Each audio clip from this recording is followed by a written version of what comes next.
Chapter 30. The Law of Miracles. The great novelist Leo Tolstoy wrote a delightful story, The Three Hermits. His friend Nicholas Roerich has summarized the tale, as follows. On an island there lived three old hermits. They were so simple that the only prayer they used was, "We are three, thou art three, have mercy on us." Great miracles were manifested during this naive prayer. The local bishop came to hear about the three hermits and their inadmissible prayer, and decided to visit them in order to teach them the canonical invocations.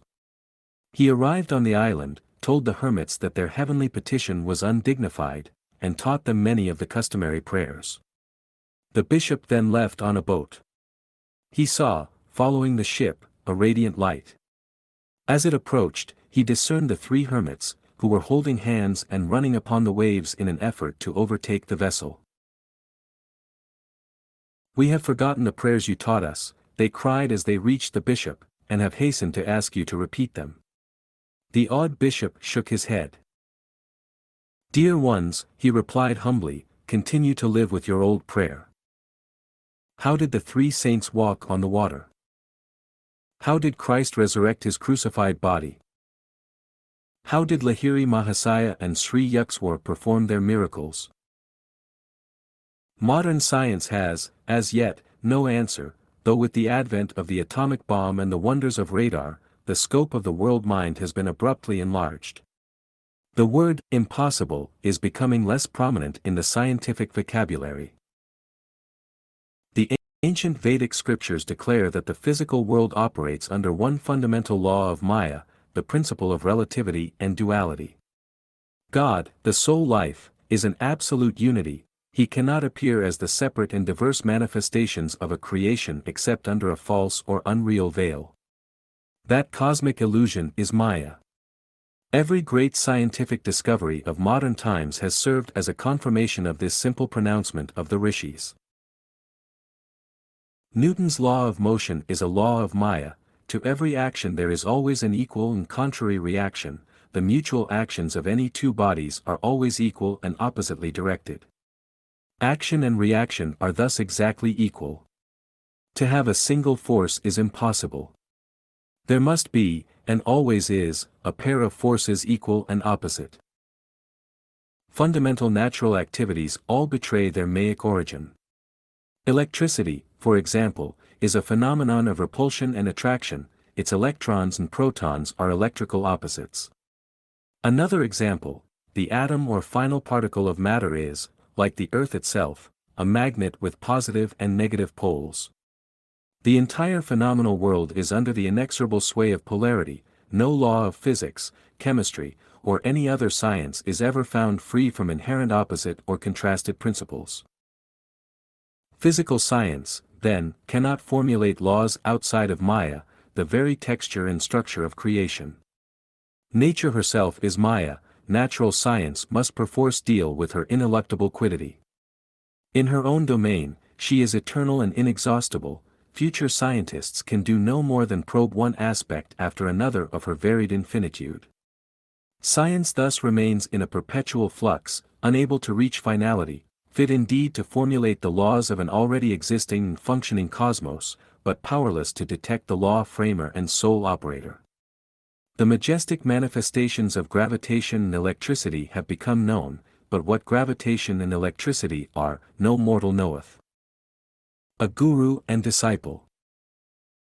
Forest hermitages were the ancient seats of learning, secular and divine, for the youth of India. Here a venerable guru, leaning on a wooden meditation elbow prop, is initiating his disciple into the august mysteries of spirit.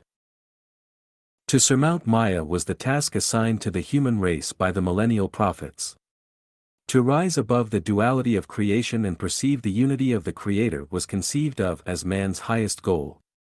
Those who cling to the cosmic illusion must accept its essential law of polarity, flow and ebb, rise and fall, day and night, pleasure and pain, good and evil, birth and death. This cyclic pattern assumes a certain anguishing monotony. After man has gone through a few thousand human births, he begins to cast a hopeful eye beyond the compulsions of Maya. To tear the veil of Maya is to pierce the secret of creation. The yogi who thus denudes the universe is the only true monotheist. All others are worshipping heathen images. So long as man remains subject to the dualistic delusions of nature, the Janus-faced Maya is his goddess, he cannot know the one true God. The world illusion, Maya, is individually called avidya, literally, not knowledge, ignorance, delusion. Maya or avidya can never be destroyed through intellectual conviction or analysis, but solely through attaining the interior state of nirvikalpa samadhi. The Old Testament prophets, and seers of all lands and ages, spoke from that state of consciousness. Ezekiel says, "Afterwards he brought me to the gate, even the gate that looketh toward the east, and, behold, the glory of the God of Israel came from the way of the east, and his voice was like a noise of many waters, and the earth shined with his glory." Through the divine eye in the forehead, east, the yogi sails his consciousness into omnipresence, hearing the word or aum, divine sound of many waters or vibrations, which is the sole reality of creation. Among the trillion mysteries of the cosmos, the most phenomenal is light. Unlike sound waves, whose transmission requires air or other material media, light waves pass freely through the vacuum of interstellar space. Even the hypothetical ether, held as the interplanetary medium of light in the undulatory theory, can be discarded on the Einsteinian grounds that the geometrical properties of space render the theory of ether unnecessary. Under either hypothesis, light remains the most subtle, the freest from material dependence, of any natural manifestation. In the gigantic conceptions of Einstein, the velocity of light, 186,000 miles per second, dominates the whole theory of relativity. He proves mathematically that the velocity of light is, so far as man's finite mind is concerned, the only constant in a universe of unstable flux. On the sole absolute of light velocity depend all human standards of time and space. Not abstractly eternal as hitherto considered, time and space are relative and finite factors, deriving their measurement validity only in reference to the yardstick of light velocity. In joining space as a dimensional relativity, time has surrendered age-old claims to a changeless value. Time is now stripped to its rightful nature, a simple essence of ambiguity. With a few equational strokes of his pen, Einstein has banished from the cosmos every fixed reality except that of light. In a later development, his unified field theory, the great physicist embodies in one mathematical formula the laws of gravitation and of electromagnetism. Reducing the cosmical structure to variations on a single law, Einstein reaches across the ages to the rishis who proclaimed the sole texture of creation, that of a protean Maya. On the epical theory of relativity have arisen the mathematical possibilities of exploring the ultimate atom. Great scientists are now boldly asserting not only that the atom is energy rather than matter, but that atomic energy is essentially mind stuff. The frank realization that physical science is concerned with a world of shadows is one of the most significant advances, Sir Arthur Stanley Eddington writes in The Nature of the Physical World. In the world of physics we watch a shadowgraph performance of the drama of familiar life. The shadow of my elbow rests on the shadow table as the shadow ink flows over the shadow paper. It is all symbolic, and as a symbol the physicist leaves it. Then comes the alchemist mind who transmutes the symbols. To put the conclusion crudely, the stuff of the world is mind stuff. The realistic matter and fields of force of former physical theory are altogether irrelevant except in so far as the mind stuff has itself spun these imaginings. The external world has thus become a world of shadows. In removing our illusions we have removed the substance, for indeed we have seen that substance is one of the greatest of our illusions. With the recent discovery of the electron microscope came definite proof of the light essence of atoms and of the inescapable duality of nature. The New York Times gave the following report of a 1937 demonstration of the electron microscope before a meeting of the American Association for the Advancement of Science.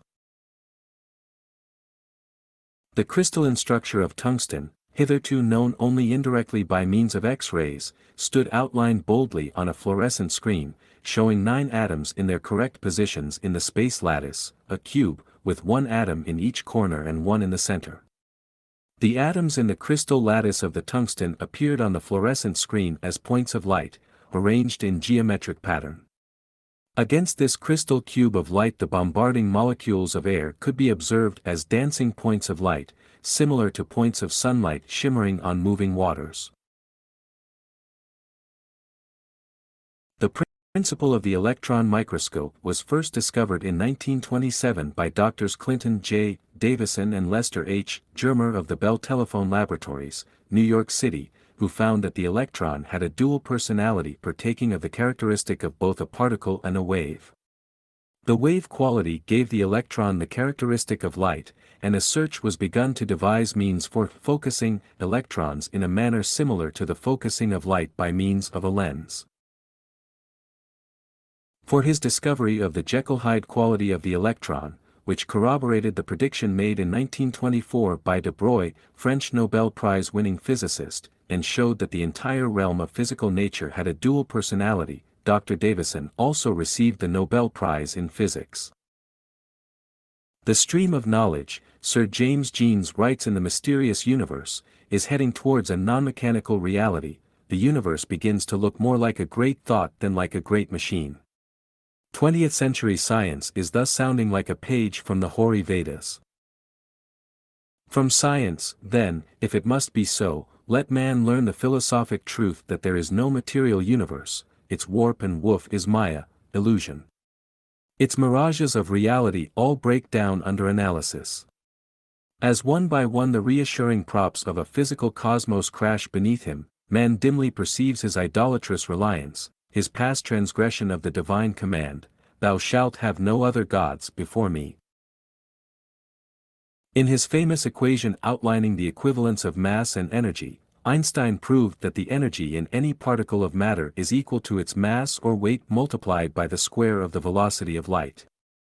The release of the atomic energies is brought about through the annihilation of the material particles. The death of matter has been the birth of an atomic age. Light velocity is a mathematical standard or constant not because there is an absolute value in 186,000 miles a second, but because no material body, whose mass increases with its velocity, can ever attain the velocity of light. Stated another way, only a material body whose mass is infinite could equal the velocity of light. This conception brings us to the law of miracles. The masters who are able to materialize and dematerialize their bodies or any other object, and to move with the velocity of light, and to utilize the creative light rays in bringing into instant visibility any physical manifestation, have fulfilled the necessary Einsteinian condition: their mass is infinite. The consciousness of a perfected yogi is effortlessly identified, not with a narrow body, but with the universal structure. Gravitation, whether the force of Newton or the Einsteinian manifestation of inertia, is powerless to compel a master to exhibit the property of weight, which is the distinguishing gravitational condition of all material objects. He who knows himself as the omnipresent spirit is subject no longer to the rigidities of a body in time and space. Their imprisoning rings pass not, have yielded to the solvent, I am he. Fiat lux. And there was light. God's first command to his ordered creation, Genesis 1 verse 3, brought into being the only atomic reality, light. On the beams of this immaterial medium occur all divine manifestations. Devotees of every age testify to the appearance of God as flame and light. The King of Kings, and Lord of Lords, who only hath immortality, dwelling in the light which no man can approach unto. A yogi who through perfect meditation has merged his consciousness with the Creator perceives the cosmical essence as light. To him there is no difference between the light rays composing water and the light rays composing land. Free from matter consciousness, free from the 3 dimensions of space and the 4th dimension of time, a master transfers his body of light with equal ease over the light rays of earth, water, fire, or air. Long concentration on the liberating spiritual eye has enabled the yogi to destroy all delusions concerning matter and its gravitational weight. Thenceforth he sees the universe as an essentially undifferentiated mass of light. Optical images, Dr. L.T. Troland of Harvard tells us, are built up on the same principle as the ordinary halftone engravings, that is, they are made up of minute dottings or striplings far too small to be detected by the eye. The sensitiveness of the retina is so great that a visual sensation can be produced by relatively few quanta of the right kind of light. Through a master's divine knowledge of light phenomena, he can instantly project into perceptible manifestation the ubiquitous light atoms. The actual form of the projection, whether it be a tree, a medicine, a human body, is in conformance with a yogi's powers of will and of visualization. In man's dream consciousness, where he has loosened in sleep his clutch on the egoistic limitations that daily hem him round, the omnipotence of his mind has a nightly demonstration. Lo! There in the dream stand the long-dead friends, the remotest continents, the resurrected scenes of his childhood.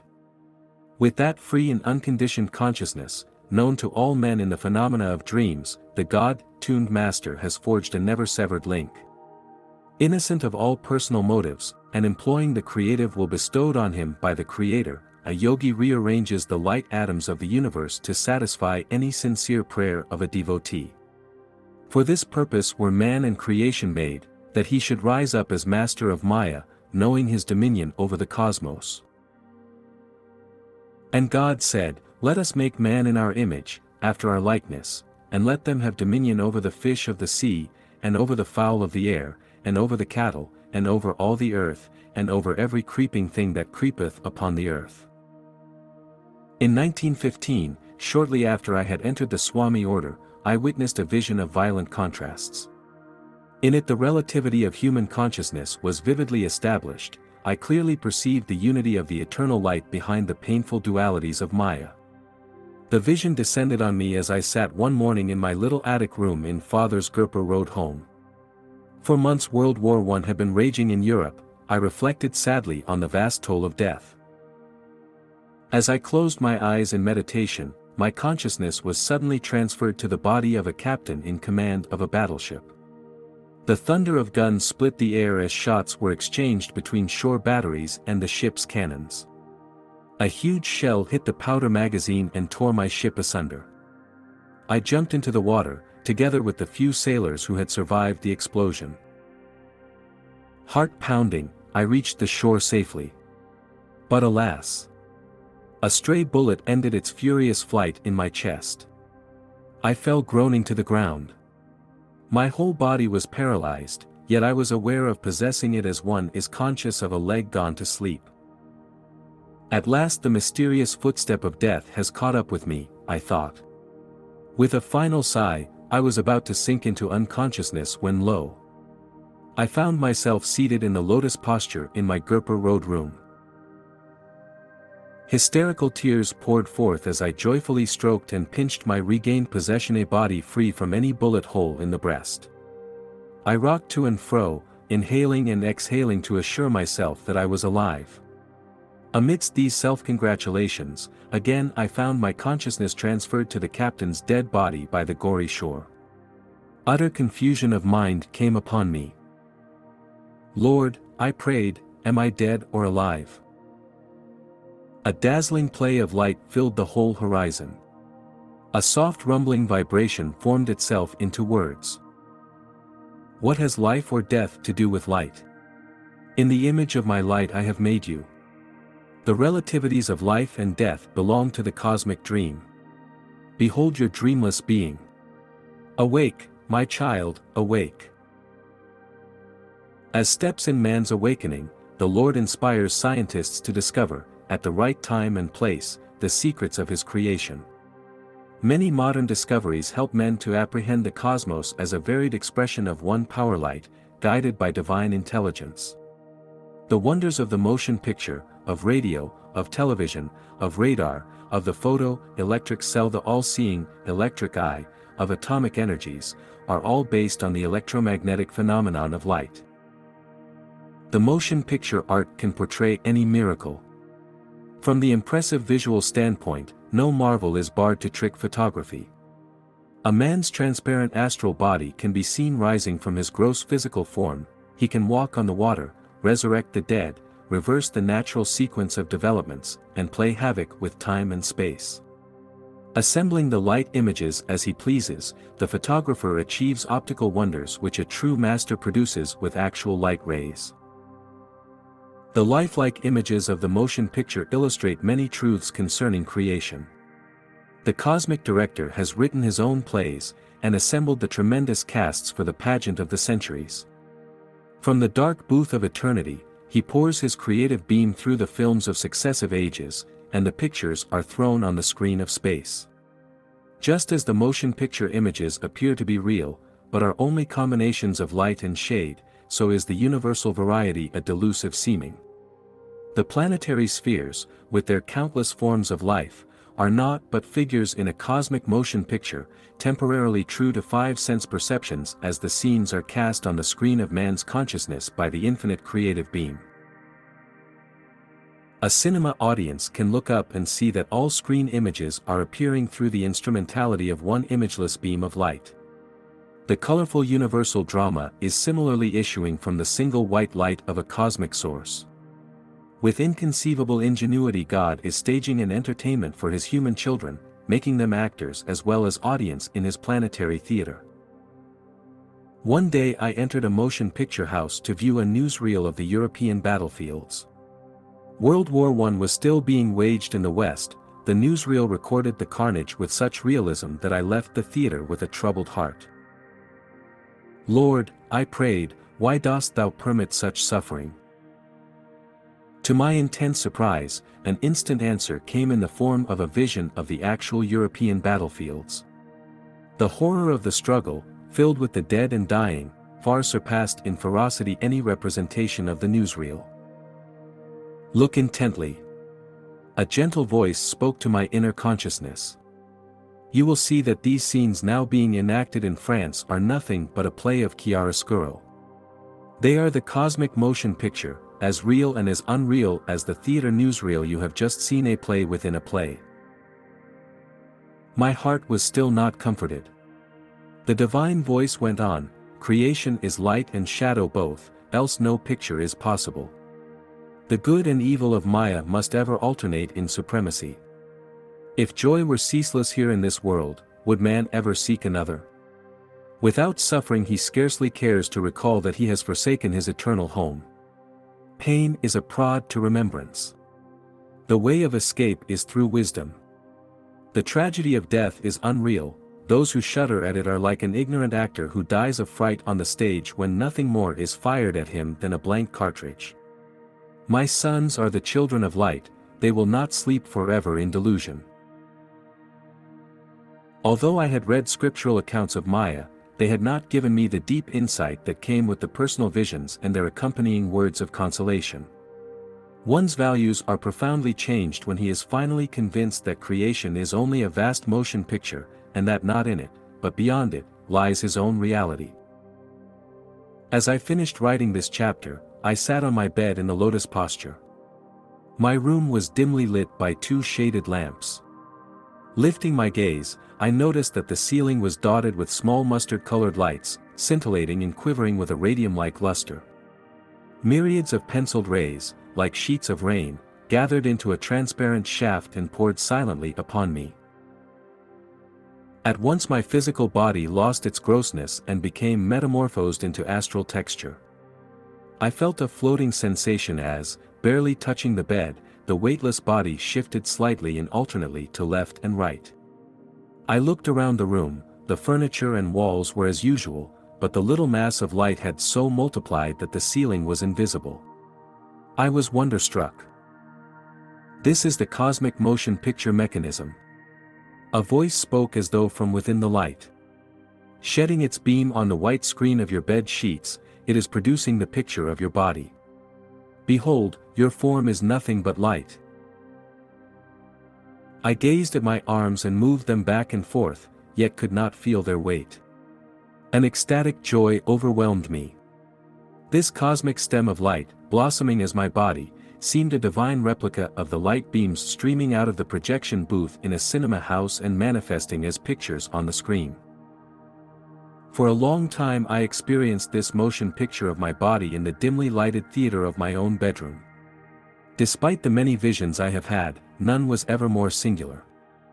As my illusion of a solid body was completely dissipated, and my realization deepened that the essence of all objects is light, I looked up to the throbbing stream of lifetrons and spoke entreatingly. Divine light, please withdraw this, my humble bodily picture, into thyself, even as Elijah was drawn up to heaven by a flame. This prayer was evidently startling. The beam disappeared. My body resumed its normal weight and sank on the bed, the swarm of dazzling ceiling lights flickered and vanished. My time to leave this earth had apparently not arrived. Besides, I thought philosophically, the prophet Elijah might well be displeased at my presumption,